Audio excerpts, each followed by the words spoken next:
Acho que um ponto importante quando a gente está falando dessa chamada, né, ou além do censo aqui, partir para uma realidade 25, 26, a gente dividiu essa nossa conversa aqui em principais highlights do censo, tá? E aí, na sequência, eu venho trazendo ali o que a gente hoje é, entende que é olhar um pouco mais de perto o que está acontecendo com o mercado, que é o projeto da Hope e Windcap, a gente vai falar um pouco mais dele, e também vamos fazer uma abordagem ali, porque que esse momento é tão diferente, é tão peculiar, quando a gente vai falar de novo momento aí, pensando no novo marco da EAD, isso vai impactar em produtos e a gente vai impactar numa operação, e quando a gente olha um cenário prospectivo, olha para frente, a gente vai encontrar o 26 e 27 aí se fazendo presente nesse contexto, né? Então, a ideia de tentar não se embasar, obviamente, não é desprezar o cenário passado, né, as informações, base de dados e tudo, mas olhar o censo só hoje não basta mais. Então, a gente precisa contextualizar esse cenário. E para isso, aqui eu vou trazer, como eu havia comentado, né, os highlights do censo, que realmente tem algumas coisas que eu achei interessante a gente pontuar aqui, mas principalmente numa sequência aqui eu quero trazer para vocês o que a gente tem como sendo esses principais resultados que a gente comentou agora há pouco. Então, sem muita demora, vamos trazer esses highlights e aí, na medida que vocês quiserem, vão me interrompendo quando necessário, tá? Bom, tem um aspecto que eu acho que é interessante, a gente olha muito no contexto de captação, não é só esse, né? O ingressante, essa variável ingressante para o processo seletivo, é uma maneira de você olhar esse processo de captação. A gente tem também a questão de alunos por transferência e tudo. Aqui eu estou olhando só praticamente essa variável, aquele aluno que faz, de uma certa forma, a sua entrada pela primeira vez no processo. E o que o censo trouxe para a gente? De uma maneira peculiar, o 24 aqui, ele traz, numa comparação com o 23, uma queda bem significativa se você comparar com o histórico da EAD, né? Um encolhimento já. A gente já imaginava em algum momento essa certa estabilidade ou essa condição do EAD entrar em platô antes da pandemia. Eu acho que a gente já comentou isso, mas acho que é válido reforçar. A pandemia vem e muda esse contexto. Hoje, numa distância de tudo que já fomos impactados pelo cenário de pandemia, a gente entra muito provavelmente já nesse contexto novamente. E essa sinalização que vem de um contexto geral apresentando o censo. Isso já não era novidade para a gente, tá, pessoal? A gente já via mensurando essa tendência do EAD de uma maneira geral. Não dá para desprezar que ainda eu tenho um maior volume vindo pela condição de um curso cadastrado na EAD, mas uma sinalização de um volume um pouco diferente para essa modalidade. Claro que a gente vinha num contexto mesmo, olha, que negativo antes por presencial, essa busca por presencialidade já se mostrava mais presente, mas em 24 a gente teve aqui, olha, também para essa captação um valor negativo. Então, o que dá para trazer daqui? A gente tem uma sinalização de captação, olhando o processo seletivo, um pouco mais diferente do que a gente vinha de contexto, onde as duas ameaçam ou trazem ali um cenário de queda. Mas válido ainda lembrar que a gente tem 75% de toda a captação advinda da EAD. Quando eu vou olhar esse número contrastado com matrícula, que normalmente o ingressante ele tem um peso de um terço da matrícula, eu vejo uma certa estabilidade ainda. Olha só, mesmo quando eu olho um presencial que já vinha no cenário Brasil, num cenário de certa estabilização, eu tinha ainda um crescimento mais peculiar em relação ao EAD, que, de novo, olha, quando eu olho para 2024, ela é mais estável. Então, eu não tenho aqui nenhum cenário novo. Um ponto diferente do anterior, foi nesse contexto, a gente cresceu no sentido geral público-privado na matrícula 2,5 em relação à sequência da flutuação do passado ali, do histórico do passado. Paulo, Oi. você me Ah, acendeu um alerta aqui. Você falou que a regularidade histórica no Brasil é que os calouros respondam por um terço da matrícula total. em No média. presencial, os calouros são 33%, exatamente um terço. Na EAD, os calouros são Mais. 66%. Mais. Uhum. Isso é um risco? Isso é um alerta? É um alerta sim, Dani.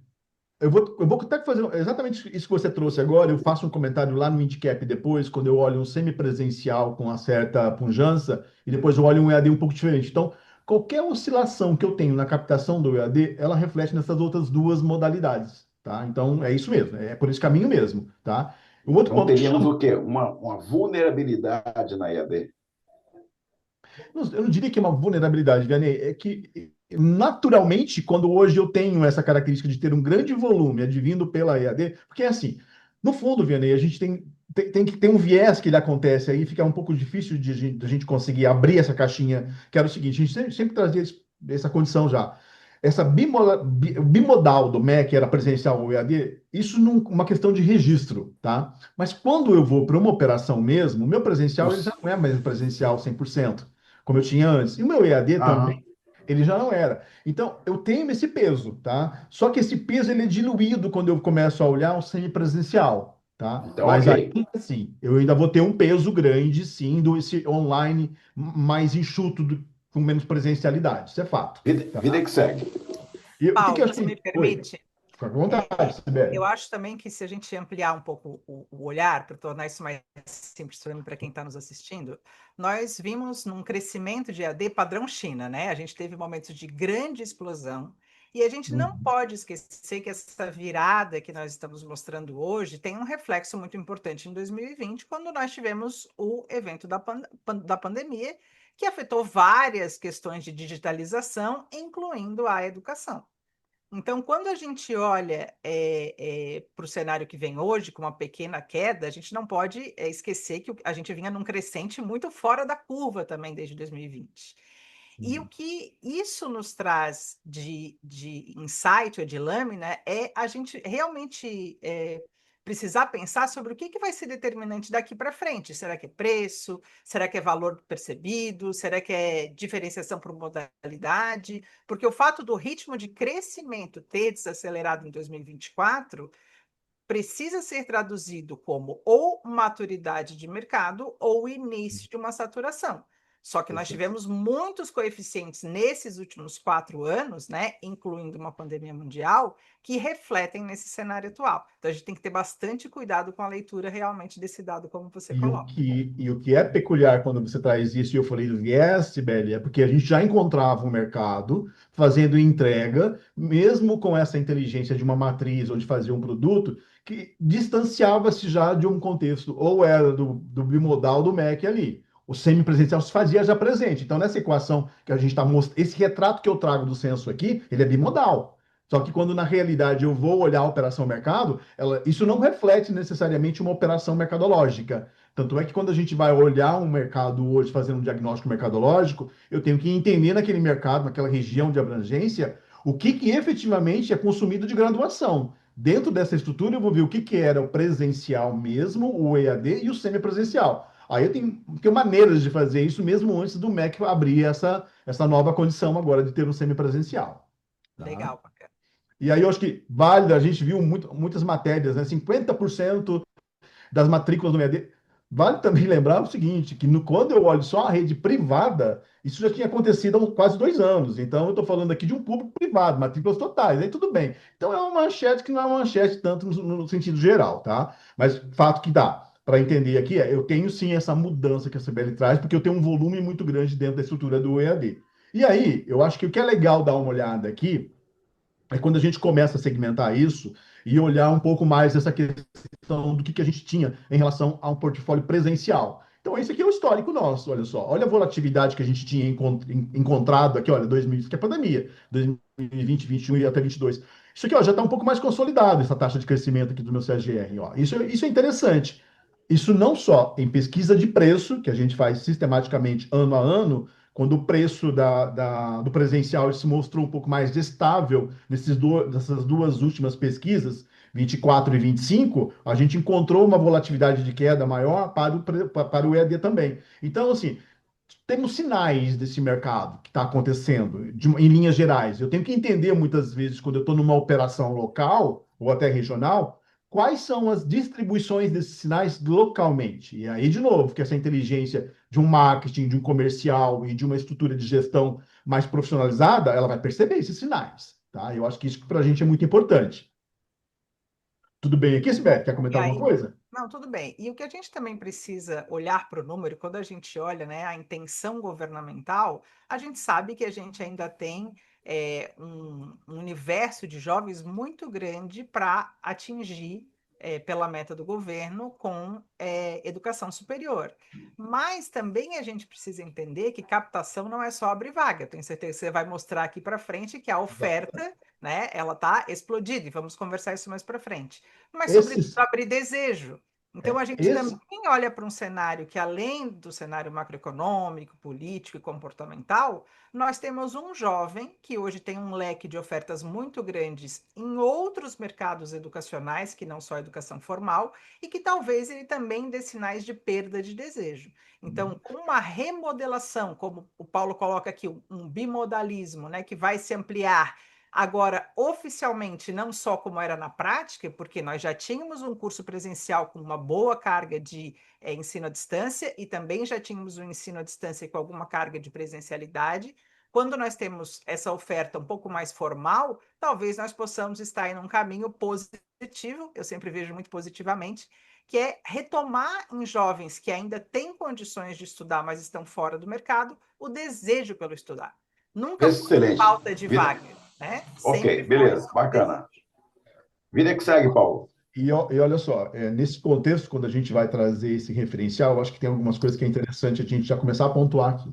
Então, quando a CBL traz ali, a gente já não tem esse bimodal aqui, no sentido geral, que a gente está trazendo para vocês, a gente tem praticamente dentro desse cenário uma nova curva que deve aparecer aqui, olha. Vamos supor que ela já existisse aqui, a gente não conhecia bem o comportamento dela. Essa nova curva tem algumas características, apesar dela ser real, a gente só vai conseguir uma mensuração dessa nova curva quando a gente tiver efetivamente captando essas informações pelo censo. A gente vai ter isso inicialmente em 26, tudo indica que a gente vai conseguir trazer, e normalmente quando o censo ele vem com uma abordagem dessa, de cara, nunca é possível a gente pegar essa informação logo de começo para trabalhar, porque sempre ela tem algumas vulnerabilidades, sejam elas ali por questões particulares de como que se traz essa informação para o censo, ou pelo contexto natural de começar uma coleta de um insumo novo dentro do censo, tá? Então, a gente vai encontrar provavelmente essa curva um pouco mais desenhada ou mais confiável praticamente em 2027 e 2028. Então, por isso que quando a gente fala de 26 aí, é um ano que a gente tem que estar com muito controle sobre o que a gente faz com indicadores personalizados da própria instituição. E o que é legal trazer aqui para a gente? Essa referência dos 60, 40 aqui que a gente encontra para o presencial, ó, esse aqui é o percentual que eu tenho distribuído hoje de matrículas entre o presencial e o EAD. Provavelmente isso aqui deve entrar no platô, a gente já fez algum estudo nesse sentido. Essa curva ela entra agora num contexto diferente aqui, semipresencial, mas o que eu gosto de trazer, e é até uma provocação mesmo, será um equilíbrio entre as conveniências tá, do digital e a presença física? É exatamente o que a Sibeli trouxe agora. Será que a gente vai encontrar um mercado trazendo uma referência, muitas vezes, que quando eu estou olhando hoje o impacto do novo marco, a gente vai encontrar algumas coisas ali que mexem com a estrutura da oferta, a estrutura do produto. Então, eu tenho um contexto novo para apresentar aqui, o mercado sempre dá respostas novas, que provavelmente a gente vai encontrar, talvez sim, uma aderência com essa curva, ou talvez não, como o mercado já vinha fazendo. Era bimodal e eu já tinha uma entrega no semipresencial acontecendo mercadologicamente. Então, esse é um ponto interessante para trazer aqui da curva, que vem do censo. Um outro ponto, é importante entender aqui que o perfil que eu tenho dos egressos do ensino superior hoje, ele é sim já muito ajustável a uma entrega do EAD. Olha só, eu estou falando de praticamente, olha, mais de 50% já dentro de uma entrega, quando esse egresso sai da educação, que foi formalizada dentro de uma metodologia EAD, uma modalidade EAD. Então, eu tenho um público diferente agora de egressos. Será que eu tenho produtos novos para ofertar nesse contexto? Então, eu acho que, no mínimo, é uma situação inusitada. De novo, não é nada novo, mas continua ainda com essa configuração de mais presencial, mais características de uma entrega do EAD dentro dos egressos, tá?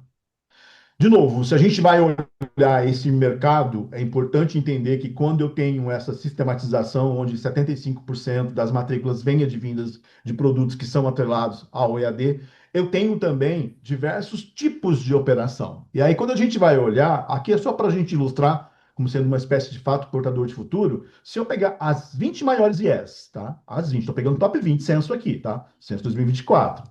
Se eu elencar as top 20 e for olhar isso para um agrupamento, olha só, até a top 7 aqui, ó, eu não estou falando de grupos, estou falando de IES.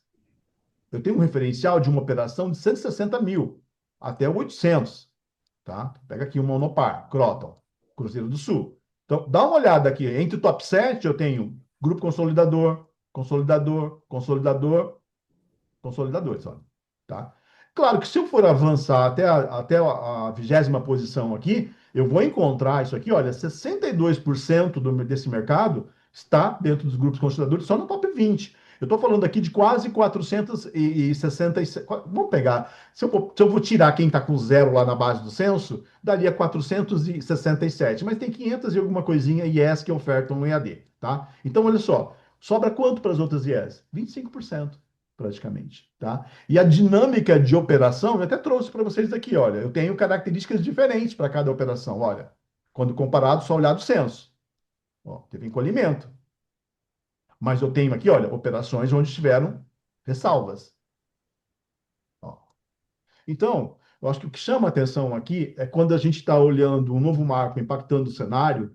Em cada um desses daqui, a estratégia, o jeito de ajustar, o jeito de proceder na sequência, provavelmente vai ser muito distinto de um grupo pequeno, médio ou grande. Ou seja, eu tenho, até certo ponto, num encolhimento, até de uma maneira geral, pensando ali na capilaridade da oferta, oportunidades para cada um e dificuldades de operação também para cada um. Então, o ideal agora é o mais profissionalizar, a gestão mais profissional possível de entender esse contexto. Então, quando a gente está fazendo muitas vezes essa discussão em convenções, que a gente participou muito esse ano de grandes grupos, ou até de operações mais regionalizadas, está todo mundo tentando fazer essa conta, está todo mundo buscando se aprofundar e entender que o 26 tem algumas coisas que têm que ser pensadas, e muitas vezes até antes desse último trimestre de 25, que é o que a gente passou fazendo, tá? Então, isso daqui é uma característica de hoje, quando eu olho o mercado Brasil. Eu tenho sim essa estrutura, que de alguma forma a gente vai ter respostas distintas. E essa resposta distinta, quando eu olho um mercado pautado numa oferta de EAD, tem uma particularidade. A gente viu desde 2015, quando observamos ali uma restrição de FIES que já era esperada, uma crise econômica no final de 2014 que também já impactava e não se remodelou de maneira significativa ainda, uma área de saúde ganhando muita relevância. É muito comum hoje a gente encontrar, fazer diagnóstico mercadológico de uma IES que tem um portfólio adstrito à saúde e ela perdeu muito mercado. Então, estar com um portfólio com curso de saúde hoje era no mínimo esperado, porque foi o que cresceu. E dentro desse pacote, a pérola do processo é a medicina. E aqui eu trago um recorte para vocês, olha só, censo de novo, nenhuma novidade, eu continuo crescendo a 10%, tá? Nenhuma novidade. Paulo, se me permite Oi. uma parte. Claro. Primeiro, sobre a sua lâmina anterior, né? É muito importante quando a gente olha para o mapa daquele que você traz dos grandes players, nós entendermos que nem todo mundo do ensino superior joga o mesmo jogo, apesar de a gente estar olhando para o mesmo aluno. Então, muitas vezes o médio, pequeno, olha para a estratégia do grande e quer copiar ou quer fazer igual, mas aquilo não serve para esse mercado e Isso. pode ser um grande tiro no pé. Principalmente com relação a preço, né? Os grandes grupos, obviamente, porque estão com as suas instituições abertas em bolsa de valores, vão ter muito mais capacidade de traquear, de transitar nesse mercado. Então, aqui é um sinal de alerta para você não olhar para esse quadro e olhar para os concorrentes grandes e querer fazer igual. A gente tem que cada um buscar a sua diferenciação dentro do mercado. E muitas vezes, né, o maior concorrente da faculdade não é a outra faculdade, é a desistência do sonho daquele aluno que está dentro da sua regionalização. E Agora, vale. de fato, quando a gente olha, desculpa, pode passar a tua lâmina, quando a gente olha para a medicina, a gente vê que é um curso que está em expansão, que segue em expansão, que tem altíssima procura, e a gente já vê uma diferença de comportamento de mercado muito importante, que a gente vai contar daqui a alguns anos, que é as instituições fazendo propaganda de medicina, fazendo uma atuação profissional em medicina. Ninguém, nem as instituições postas com qualidade há muitos anos com medicina implantada, pode simplesmente achar que é um curso que virou assim, ó, botei um edital lá no site, ok, os alunos vão vir. Já foi Isso é tempo. uma percepção de mercado que não existe mais em 2025. Agora, efetivamente, que para as instituições que têm um curso de medicina, essa demanda é um motor fortalecedor de marca, porque vai acabar atraindo alunos para as outras áreas. E aí a gente tem aqui quem não tem medicina, como é que faz? Gente, é a mesma receita. Se você não oferece medicina, você também precisa usar uma demanda para fortalecer outras áreas que você tenha produto, outras áreas para fortalecer a sua marca. Então, é um grande aprendizado que, olhando para os dados, nós temos, e aí vou resumir em 2 pontos. Primeiro, não dá para copiar a estratégia dos grandes, porque médios e pequenos têm outro tipo de realidade e tem espaço para todos. E segundo, que quando você coloca a medicina como vitrine de uma expansão, expansão em termos de players, em termos de cursos, em termos de vagas, em termos de aluno, as instituições que têm medicina consolidada têm que olhar para isso, as que estão entrando no mercado têm que ter um planejamento de lançamento e implantação, e as que não têm medicina têm que criar as suas próprias vitrines. Então, é um dado que nos faz um planejamento de ação muito pontual para cada caso. E vale lembrar ainda, né? Quando eu olho isso aqui, olha, daqui, olha a estratégia daqui, e observo, muitos desses aqui não tinham um vigor de presença na medicina do qual eles buscaram, tá? Então é fato. Então não é. Aí quando a gente fala, e já fazendo referência às estratégias copiadas, já não vale mais, porque o mercado está muito mais maduro em relação a esse contexto. E aí, o censo nos traz ainda, sem nenhuma novidade, um contexto muito particular, que eu já tenho uma entrega a condição de um volume de concluintes que é grande, isso impacta muitas vezes não só numa medicina de grande centro como não, tá? Numa questão de residência, até uma oportunidade, né? Como que a residência médica pode virar uma oportunidade quando eu olho o modelo de negócio de um curso de medicina, extrapolando agora, não pensando no modelo de negócio que advém só de receita a mensalidade. Então, eu tenho que parar muitas vezes de fazer uma reflexão sobre esse contexto do modelo de negócio, que ele tem que ser um pouco mais audacioso em alguns aspectos, fugindo um pouco desse convencional. Mas ainda dentro Para do fazer, 2000. Oi? desculpa, Paulo, e para fazer uma brincadeira, a medicina é a nova China. Ou seja, se a gente olhar para trás, né, o EAD já foi a China, olha a curva que aconteceu, medicina é a nova China, nós já podemos prever as curvas futuras. Então, é mais um motivo de atenção e planejamento para as instituições, tanto as que têm a oferta iniciando, as que têm a oferta consolidada e as que não têm. Né? Olhar para isso como um crescimento chinês. Eu acho que é muito legal, porque muitas vezes, Sibeli, a gente encontra na operação do diagnóstico, atendendo às vezes a alguma operação local, onde a medicina ela não está ainda, não tá entregando egresso ainda, é um pouco recente, e às vezes até de marcas de 40, 50 anos, muitas vezes é novo o processo ali. E assim, e se você bobear e for entender a operação como mais profissionalizada ou não, tem muitas gafes que a gente ainda comete nessa operação, que não dá mais para fazer. Então, nesse novo contexto, quando a gente eu vou falar um pouco mais dessa questão do novo contexto do mercado da medicina, a gente tem que olhar coisas iguais a essa daqui. Olha, eu tenho uma nova DCN em 2025, que inclusive a gente já consegue perceber onde é que ela vai impactar na operação, mas independente só dessa DCN, já tinha muitas coisas dentro dessa operação, muita gordurinha nessa operação, muita atenção que tinha que ser dada para o curso, da qual muitos não estavam fazendo. E eu não estou falando só de pequenos, não. Eu estou falando, inclusive, de grandes operações. Então, é um cuidado que se tem que ter hoje, quando se está numa operação da educação superior, que ele vai muito além só de ser uma estratégia que talvez ela possa parecer muito bonita, mas quando você olha para o chão da fábrica, está falhando em muitos aspectos. Então, eu preciso, com muito cuidado, entender esse contexto. E aí sim, o censo traz de novo, não é uma novidade, mas já traz um outro alerta, porque olha só, se você olhar a ocupação de vagas, a gente já vinha acompanhando que estava cada vez mais difícil você preencher as chamadas. O número de chamadas cada vez ampliava, cada vez mais. E, de novo, eu não estou falando de uma medicina da qual a marca era uma marca simples, não. Marcas muito bem conceituadas. Muitas vezes a gente já encontrava essa dor dessa gestão, dessa operação. Então, é muito comum hoje, quando você vai fazer uma avaliação ou entrar numa leitura dessa de um mercado, e você encontrar essa fala do gestor. Eu preciso hoje, de uma certa forma, muito mais empenho para captar o que eu vinha captando. E outra ainda, o público necessariamente que eu vinha captando, ele mudou esse perfil também. Os formatos de captação também ficaram diferentes.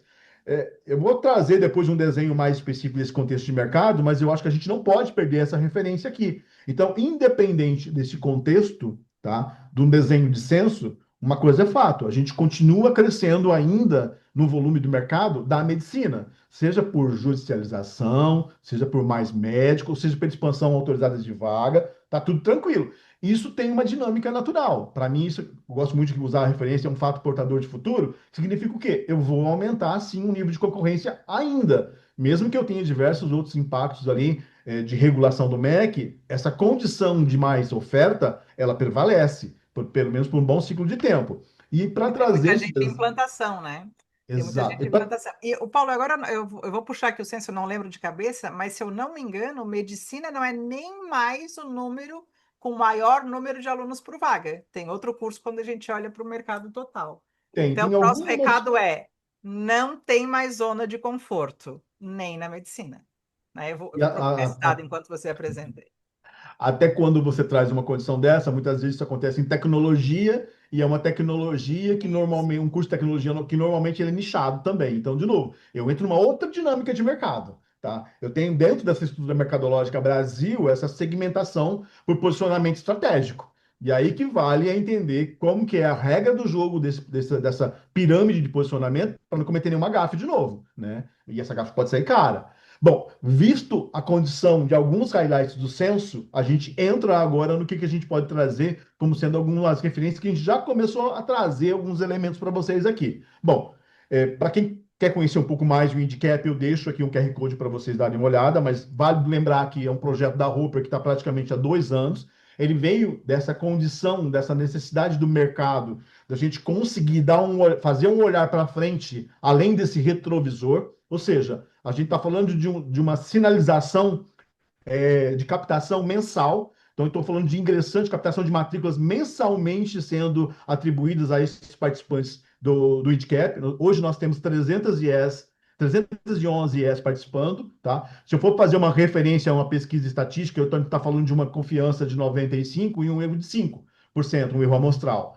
O volume, quando a gente está trabalhando, pensando no tudo que eu tenho de Brasil, ele quase é 50%, ó, 46% do total dos ingressantes, quando eu olho a base comparado com o censo, é o volume que eu tenho dentro desse projeto, dentro dessa estrutura de pesquisa da Roper, tá? E 36% das matrículas. Então, nesse contexto, a gente já tem um desenho estipulado pensando o cenário do primeiro semestre de 25. Então, se eu for pensar a distribuição, como foi alocado o volume de ingressantes, foi esse aqui, ó, mesmo antes do MEC trazer um semipresencial, tá? Eu tenho aqui um presencial representando 20%, um semi 25% e um online 55%. Lembrando que quando eu estou olhando o censo, isso aqui está junto, olha. EAD semipresencial e o online, está tudo dentro do EAD do censo, do MEC. E se eu for olhar comparado essa curva com 24, eu tenho um presencial que não mostrou um crescimento, eu tenho um semi que cresceu 15% até junho, tá? E eu tenho um online que caiu 2% aqui. Ah, e no soma tudo, Paulo, no pacotão das ofertas, a gente tem um desempenho melhor em 2% em relação ao 24. Esse é um desenho até junho. Mas se eu olhasse isso de uma maneira geral, pensando o handicap numa curva, comparando 24 com 23, que é essa curva mais rosadinha aqui, e essa então mais de azul aqui, em relação a 25 para 24. Como que isso ficou? Eu tenho tenho maior ou menor volatilidade. Então dá uma olhada como foi o 24 aqui, olha, para 23. Olha só essas oscilações que eu tinha aqui, pensando só no presencial. Olha só esse tipo de oscilação. Olha como que o 24, ou 25 para 24, ele tem um nível de menor volatilidade, menor pico. Conserva até Paulo, certo ponto uma analogia com a curva anterior. Diga, Vianney. ó, só para dizer para a galera, o que vocês estão vendo aqui não é o censo. O que vocês Uhum. estão vendo aqui é um Esquece censo. monitoramento inédito, exclusivo da Roper, como o Paulo explicou. O que vocês estão vendo agora aqui é o tempo real do mercado, tá? Então, o tempo real do mercado está mostrando um 2025 mais tímido, mais controlado, sem grandes volatilidades, tá? E a captação total de 2025, ela estava até junho, tá? Primeiro semestre, com 2% de crescimento. O censo deu 2,5% na matrícula total. No intake, o censo deu 0,3%. Então, a gente não está navegando em mares de velas enfunadas. Nós estamos navegando num mercado muito mais controlado, mais contido. Essa é a leitura de 2025 que está na linha cor-de-rosa. A amplitude é menor, a volatilidade é menor e é um mercado mais comportado. Não é porque ele deu 2% até junho que ele vai garantir o 2% até o final do ano, tá? Esse número pode modificar. Devolvendo a bola para o Paulo. E se a gente vai olhar imagina que eu pegue esse acumulado, que fosse possível comparar o acumulado de 24 com o acumulado, por uma analogia, por uma premissa, com 25, eu poderia dizer o seguinte, que o acumulado, ele estabelece, olha, no presencial, um crescimento até agora de 1%. Então, eu teria essa minha sinalização. Tá? Então, como o Vianney trouxe, eu tenho uma curva mais comportada. E lembrando ainda, estou falando de matrículas novas, tá? Matrículas novas não, matrículas captadas durante o mês aqui. Quando eu vou olhar essa mesma estrutura, pensando semipresencial, olha a diferença. Tá? Só um detalhe, é bem provável aqui, que quando eu venha olhar o setembro, na minha percepção, o setembro ele talvez dê um resultado um pouquinho mais positivo, alguma coisa assim, olha aqui. Eu acho que essa tendência em copiar um pouco isso aqui com alguma coisa mais ou menos assim, olha, ainda a gente vai ter, tá? Provavelmente, tá? Pensando ainda 24, 25. Quando eu vou olhar o semipresencial, que de novo, tem aqui algumas premissas que a gente vai trazer para vocês, principalmente quando eu pego aqui, olha, mais ou menos por aqui, a gente teve um efeito aí que talvez venha beneficiar a hora que a gente olha a captação total do ano, que é, querendo ou não, um novo marco. O novo marco ele trouxe ali um senso de urgência de captação, de venda de produto ainda num formato antigo, a gente até brincou chamando aqui isso de xepa, né? Isso de alguma forma deu uma esquentada no negócio. E essa esquentada, para mim, em alguns momentos, ela está refletida aqui, ó. Eu tenho um Tá? semipresença aqui. E eu ainda acho que isso aqui vai ficar mais ou menos assim, olha. Ó, ficou lindo, verde e amarelo, a bandeira do Brasil ali. Tá? Traduzindo para vocês, tá? Muita gente está dizendo o seguinte, mas o MEC acabou de criar o semipresencial, como é que a roupa está monitorando o semipresencial já desde 1, 2, 3 anos atrás? Galera, o Paulo de burro não tem nada. O que é que o Paulo fez já 3, 4 anos atrás? Ele pegou os cursos na IAD, que tinham uma carga de presencialidade maior, como as licenciaturas, as engenharias, a saúde, o agro, e ele fez o quê? Ele agrupou esse monitoramento numa categoria de mercado chamada semipresencial. Então, por isso que a Roper está na frente. Por isso que a Roper já tem o monitoramento do semipresencial desde faz tempo, porque o Paulo criou essa categoria, que era uma categoria de mercado. Agora o MEC copiou a Roper e criou um formato oficial.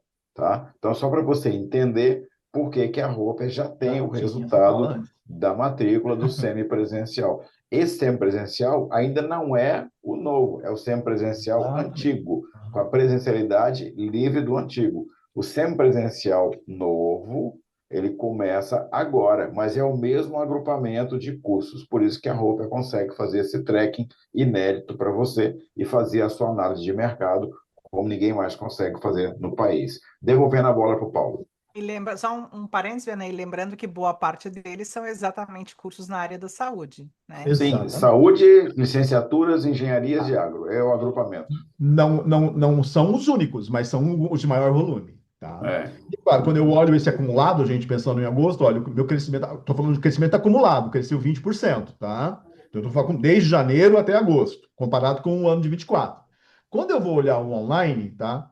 Então, aí o online eu tenho isso aqui, olha. Eu tenho, de novo, uma sinuosidade um pouco diferente. Aqui a gente, de novo, encontra esse comportamento, olha, suspenso um pouco aqui. Aqui, para mim, ainda é a mesma condição do efeito Shepa que a gente já havia comentado. E se eu olho o acumulado, ele já apresenta um resultado um pouquinho diferente, olha, o encolhimento de -1, tá?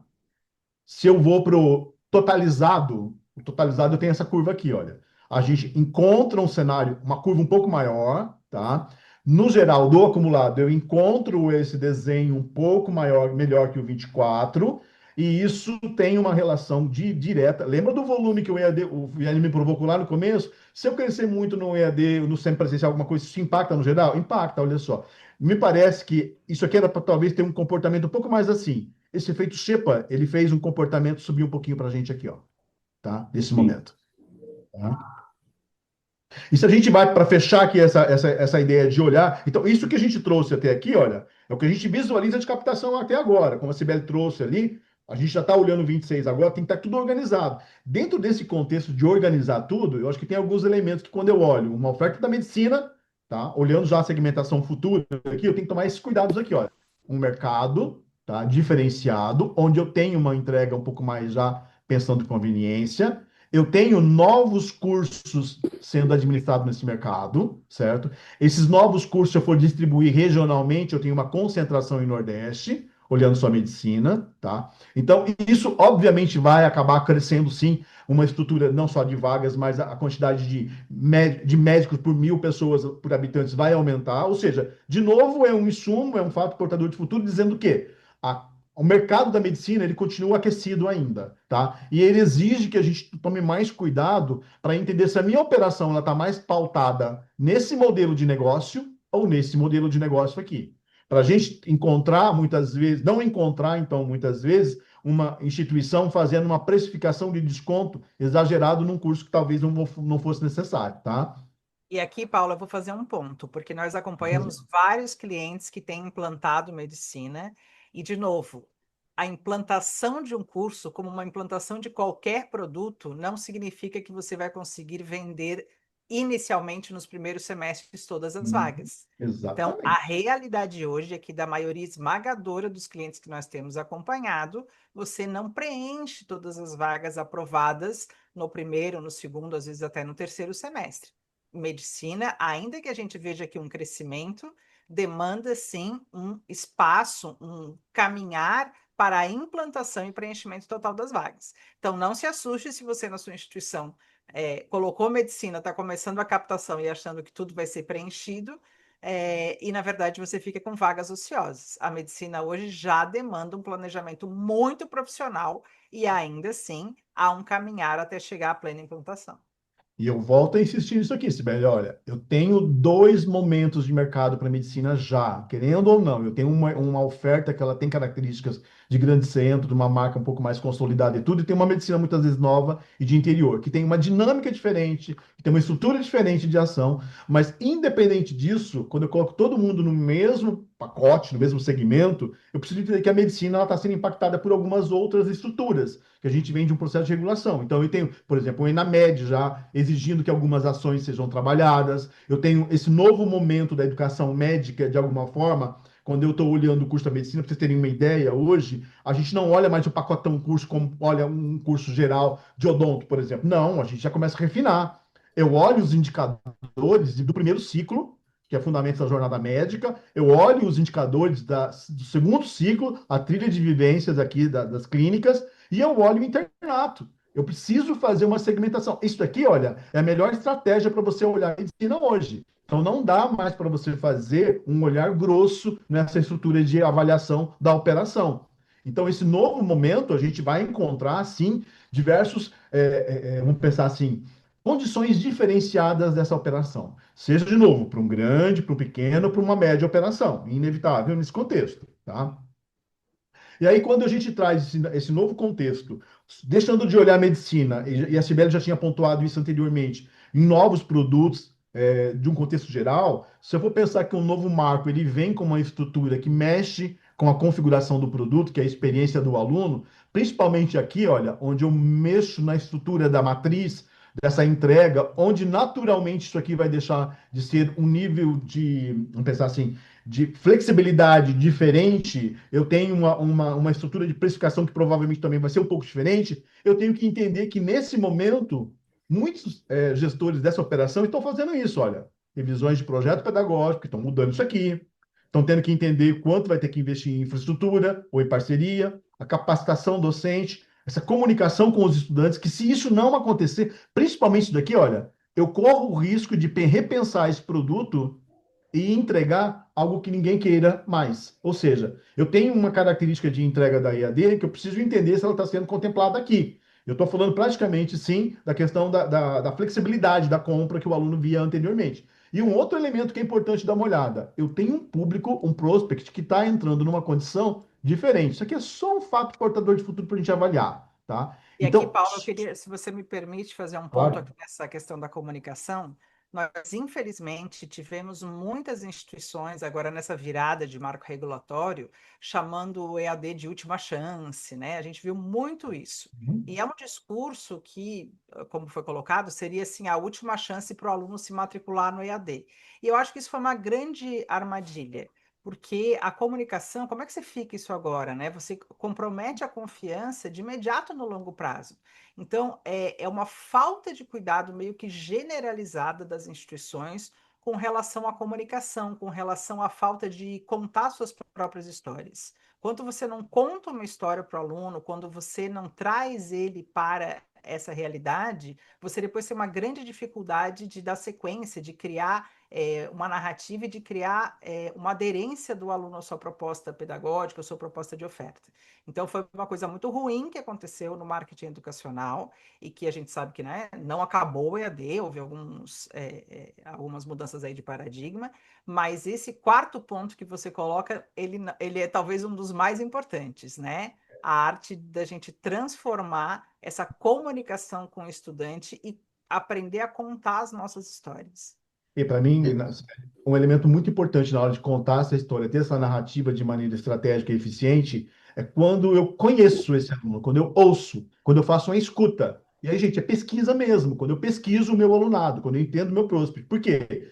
Eu vou entrar numa seara de 25 aqui, já saindo um pouco só dessa condição de um impacto de uma estrutura mais regulamentar do MEC, mas entrando também num outro contexto que é muito peculiar, que é quando eu tenho uma economia, e nesse contexto particular, quando a gente olha a economia, existe sim um desenho que muitas vezes ela é de uma certa forma impactada, ou ela é redesenhada até certo ponto, até pela percepção de como anda a economia, quando eu tenho um ano político. Então aqui é mais para chamar a nossa atenção. Quando a gente falou que 25 ele é um ano diferente, que eu tenho um novo marco, 26 ele vem se esboçando como um ano que eu tenho um novo momento eleitoral e que normalmente a gente tem uma flexibilidade de ações que vão impactar de alguma forma numa espécie de melhoria econômica, e às vezes sabe que isso não reflete de maneira direta dentro do ensino superior, tem um lag, tem um flag, tem um delay nesse contexto, mas nesse cenário, de maneira geral, quando a gente vai olhar pensando no PIB, ou pensando em restrições, juros altos, tudo, quando eu tenho todo esse contexto pautado,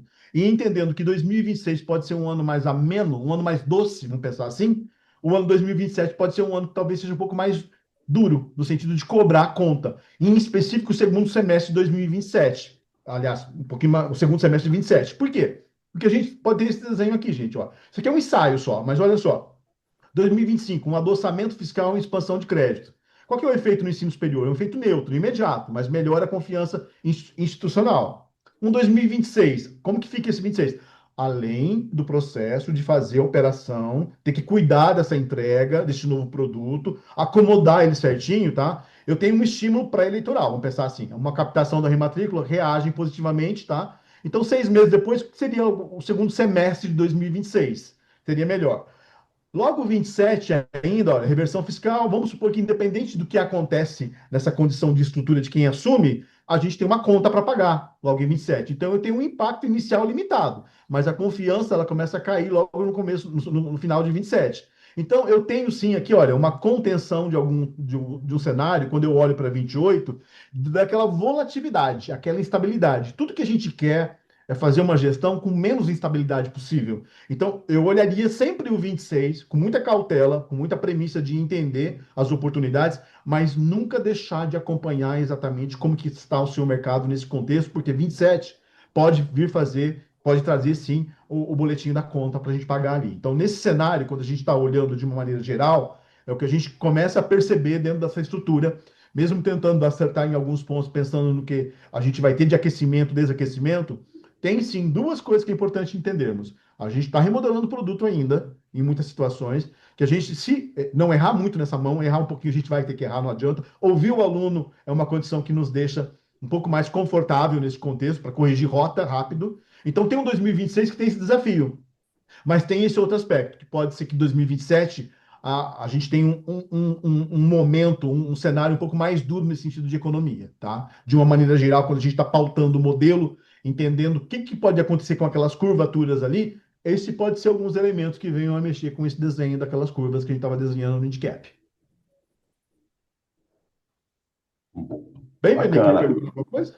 Não, eu estou impressionado, cara. Eu estou aqui, ó, eu até botei no chat aqui, ó, dica do Paulo, veja o comportamento da macroeconomia do país.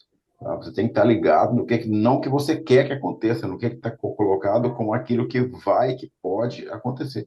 Eu fiquei tão impactado que eu coloquei aqui no chat um comentário aqui replicando a sua fala. Então, a sua dica para 2026 é dá uma síntese para mim para 2026 e a Cibele também. Mas depois que eu passar os comentários da Roper aqui, porque eu Perfeito. quero que em seguida vocês façam as respostas das perguntas, só organizar a minha vida aqui para eu poder abrir a tela certinha aqui do cronograma da Roper aqui. Eu vou passar essas telas aqui e a gente vai em seguida fazer as análises de vocês ali. Vou compartilhar minha tela aqui. 3, 2, 1, compartilhando a minha tela aqui enquanto vocês se organizam por aí. Galera, essa bateria de webinários da Roper tem uma surpresa bacana na semana que vem, que a gente vai ter um webinar no Dia do Professor. Sobre quem? Os professores. Nós vamos trabalhar um tema que é o professor do futuro. Você, eu, o Paulo, a Cibele, todo mundo da sua instituição. Nós temos resistências e pertencimentos em jogo. Nós temos inteligência artificial chegando, nós temos novas didáticas, nós temos um desafio enorme para lidar com o nosso docente, para ser o nosso docente. Então, nós vamos trabalhar semana que vem o papel das IES, nós gestores e mestres na reinvenção da docência. Com quem? Karina Tomeli, a conferencista do ano 2025 na área de capacitação de professores. Fernanda Mesquita Serra implantou uma mudança muito bacana na Unimar, lá em Marília, é o case. Fausto Camargo, nosso colega da Roper, vários livros publicados, um mestre na área da docência. Semana que vem, dia do professor, 3 da tarde. A bateria de webinars da Roper, você sabe, só é possível acontecer porque tem um grupo de empresas que patrocinam. A Liceu é a principal ferramenta de gestão acadêmica do Brasil, está em mais de 400 operações, e ela trabalha para você no digital, desde o seu prospect até o diploma digital, passando por todas as necessidades de exportação de dados para o MEC, alocação de turmas e alunos e professores, é fantástico. Vai no chat, fala com o Fábio César para ele explicar como é que funciona no Liceu. Fala também com o Marco Aurélio. Quem é o Marco Aurélio? Marco Aurélio é o embaixador da Crédito Ficou Fácil. Para você trabalhar aquele aluno que está chegando para a medicina, para o direito, para a veterinária, para o odonto, psicologia, sem capacidade de pena de pagamento, ele pode fazer uma amortização parcial e financiar a diferença. Marco Aurélio está aí no chat para você. Também está no chat para você Ariana Valieri. Ariana Valieri, ela é a representante para você da D2L, que tem o Brightspace, que é o principal LMS premiado o ano passado, o melhor LMS do mundo, e ele tem tudo que o MEC está pedindo para você. Rastreabilidade, interação, controle de frequência, além de conteúdos, inteligência artificial e toda atividade que você pode utilizar no presencial, no semipresencial e na EAD. A Ariana Valieri está aí e também está aí o Diogo Fonseca, que é o CEO e founder da Princípia. O que ele traz para você? Receita garantida para você focar no pedagógico, focar no marketing, focar na captação, focar na permanência. Né? Ele te dá receita garantida e gestão da permanência. Isso é muito bacana, porque o aluno adimplente fica, o inadimplente abandona. Está no chat para você aí, então, Diogo Fonseca. Semana que vem em São Paulo, quinta-feira, põe na agenda. Eu vou, eu vou, eu vou. Sibeli vai, o Paulo vai, todos os consultores da Roper vão, os clientes da Roper vão, e você pode ir também, passar a quinta-feira com a gente em São Paulo para ter um raio-x completo do mercado. O que aconteceu esse ano, para onde vai 2026, 2027. O Paulo vai estar lá, vai fazer uma análise muito mais densa para você poder acompanhar, tá? Como que você se inscreve? No QR Code. E tem uma dica bacana, tem um cupom de desconto, escreve ali no desconto ali, VNEI50, de 1.600, você vai pagar só R$ 800, vai ter esse desconto muito bacana para o Roper Connect acontecer em São Paulo semana que vem. Não perde a chance. Você viu hoje um webinar completo de inteligência de mercado da Roper, vai no QR Code da Roper que tem tudo, e também você viu com a Sibeli aqui, a Roper tem um time completo de captação, retenção, conversão, nós temos o Daniel Piazza, Gidel, a Sibeli, a Thalita e o Leonardo Spani, cada um numa competência para poder atender você com a melhor expertise disponível no mercado brasileiro. O Caio é o nosso novo CEO, o Gerson, nosso presidente do conselho, os dois estarão lá em São Paulo, tá? O Samuel Tracy é o nosso diretor comercial, também estará em São Paulo, esperando você no Roper Connect semana que vem. Devolvo a bola para o Paulo e para a Sibeli responderem as perguntas que estão no QIA. Vamos lá. Denise, pode, Sibeli, você quer comentar? Não, eu ia ler a pergunta que nós temos aqui do Mário Sérgio, né? Parabéns, Paulo Sibeli Vianney, e a Hopper. Uma contribuição sobre o futuro do mercado de medicina. A taxa de ocupação de 92% das vagas na rede privada tende a agravar a Gravar. subocupação das residências médicas. Hoje, apenas 72% das vagas são preenchidas. Um aumento do número de egressos, buscando a inserção imediata no mercado e melhores remunerações, muitos se afastarão das residências. Valor de bolsa de residência versus plantões e salários iniciais, o que representa risco à qualificação médica, especialmente no âmbito da educação continuada. Muito bom o seu apontamento, até porque nós temos visto no mercado essa educação continuada, que são cursos curtos, voltados e focados para a medicina, se ampliando de Cada vez mais. maneira bastante vertiginosa, e a gente já experimentou isso em outras áreas, né? A gente já viu que existe um mercado lateral que vai nos comendo, diante da, às vezes, inação das instituições formais. Então, realmente, estou aqui fazendo umas pontuações sobre a pergunta, mas é um movimento que a gente já vê bastante forte aí de oferta para a formação médica, como educação continuada e não só como residência médica. Eu tenho uma pergunta para o Paulo relacionada à medicina. O Paulo falou que a maior expansão recente da medicina está na região Nordeste. Mas a região Nordeste e a região Norte têm a menor capacidade de compra. Como é que fica essa equação em relação à mensalidade e à sustentabilidade desses novos cursos, principalmente Norte e Nordeste? Olha, não é muito simples, mas, de novo, a gente sempre consegue dar um jeito, né? Então, hoje não dá para você entrar numa oferta dessa, por exemplo, se você não tiver parceiros, como a gente acabou de indicando aqui. Não é só pelo aluno, mas pela. Eu tenho que ter ali algum tipo de financiamento, eu tenho ou algum tipo de apoio de parcelamento. Isso não, esse pacote, você até pode trazer muito mais isso, mas esse é um pacote que não dá para iniciar sem ter. Se eu tenho alguma resistência nesse contexto de ter esse tipo de oferta, essa contribuição de crédito, eu vou ter mais dificuldade. Isso é fato, tá? O que a gente está encontrando hoje nessa dinâmica é que eu preciso muitas vezes ter a operação, Vianney, muito bem enxuta, muito bem azeitada interiormente, no sentido de otimização de receitas e gastos, e ali para que isso possa se tornar uma mensalidade até um pouco mais atrativa e, ao mesmo tempo, continuar rentável, tá? Mas, de maneira geral, para esse público fazer essa aquisição, eu preciso contar com esses atributos, né? Eu preciso ter essas referências, essas ferramentas sendo atribuídas ali ao processo da instituição. Fica a dica, Que a gente acopla um parceiro de financiamento já de partida, porque o cenário futuro é um cenário que tende à inadimplência, então você precisa estar ligado nessa questão aí. Sibeli, coloca a tua pontuação e depois tem uma pergunta nova muito bacana aqui do Josué. O que eu ia dizer é que, na prática, o que nós estamos vendo nas regiões Norte e Nordeste, que o valor da mensalidade é um coeficiente, mas ele está longe de ser o único. O aluno que está nessas regiões, ele precisa ver o pacote. Então, a moradia, onde é que ele, né, a alimentação, o custo de vida da cidade ou da região que ele vai ocupar, porque muitas vezes ele não mora nessa cidade. Então, o aluno de medicina é um aluno que ele demanda uma equipe própria de atendimento, algo muito mais amplo que simplesmente a matrícula, que o valor da matrícula. Ele também não olha só para o local onde ele vai estudar, a universidade, mas ele olha muito para as estruturas que vão ser oferecidas, onde que ele vai fazer o estágio, onde que ele vai cursar outras coisas.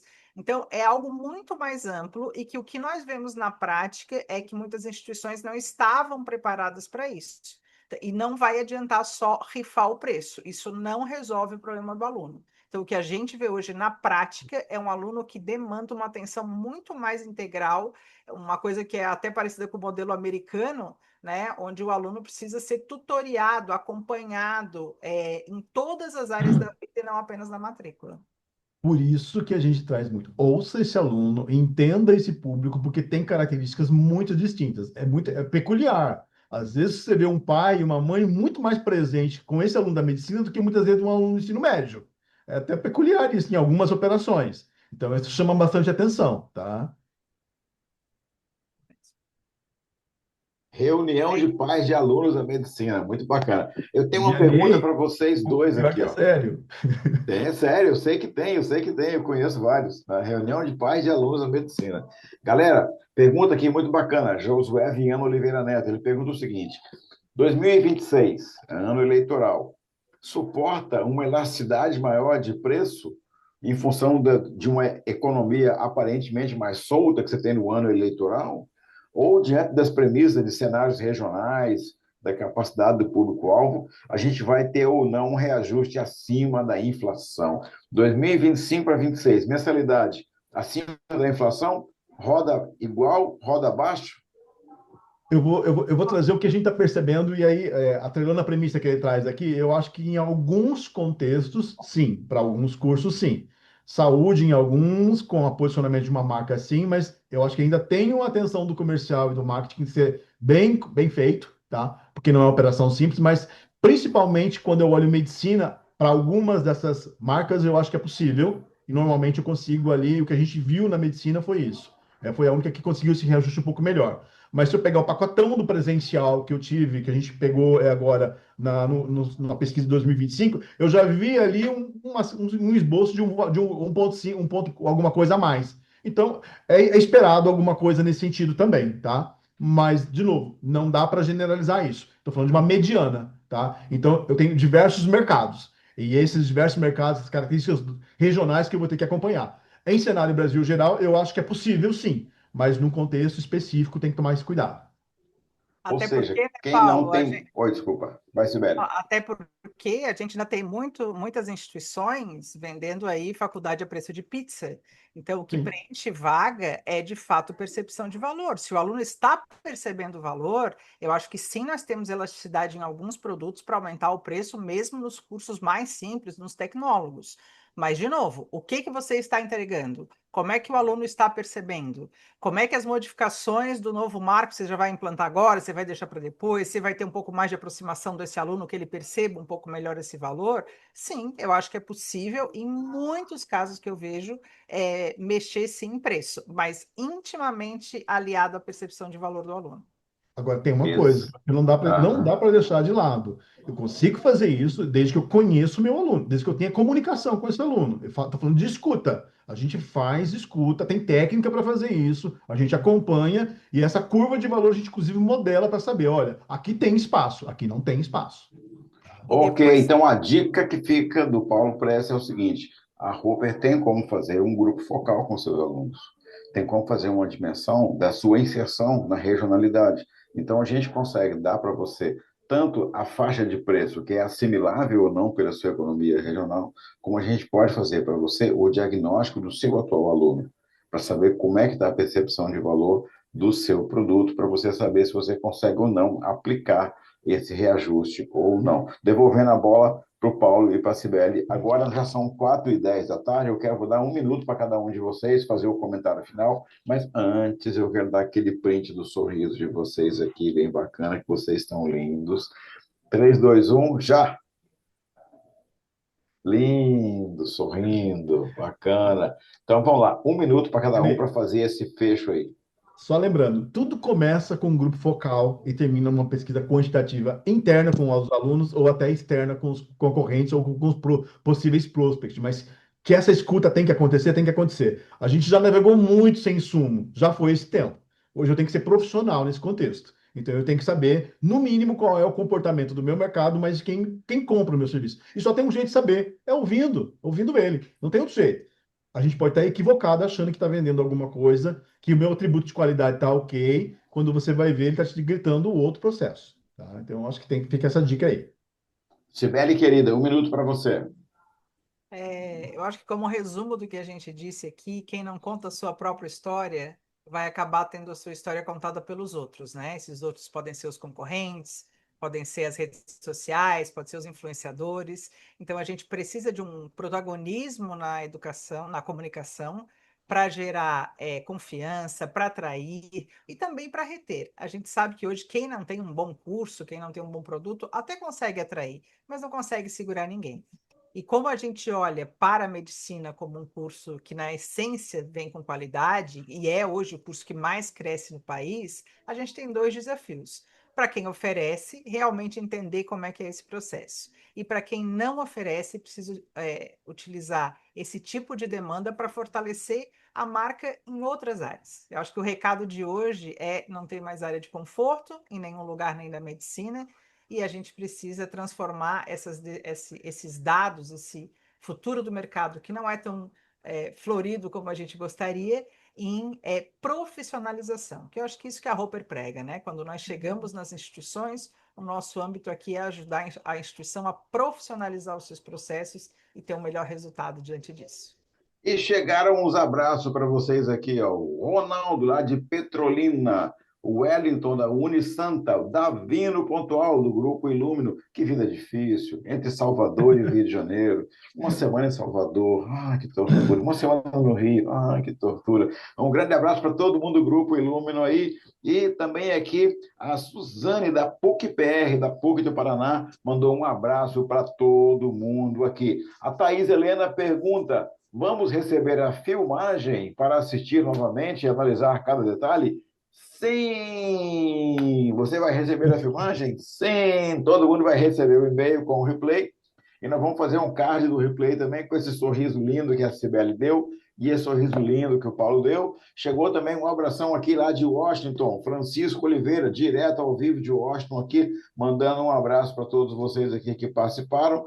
Muito bacana, cheio de palminhas aqui de parabéns, muito legal, ficamos por aqui. Ó, aqui, ó, tem aqui, ó, Juliano aqui, ó. Juliano, um grande abração para você aqui, ó. Juliano aqui, ó. Parabéns, pessoal, foi ótimo, muito obrigado, um abraço para todos vocês aí. Muitos parabéns chegando aqui, a gente agradece na semana que vem, Dia do Professor, 15 de outubro, a gente vai estar por aqui.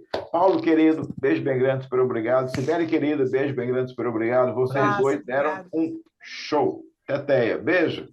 Valeu, Tchau, abraço. pessoal. Um abraço.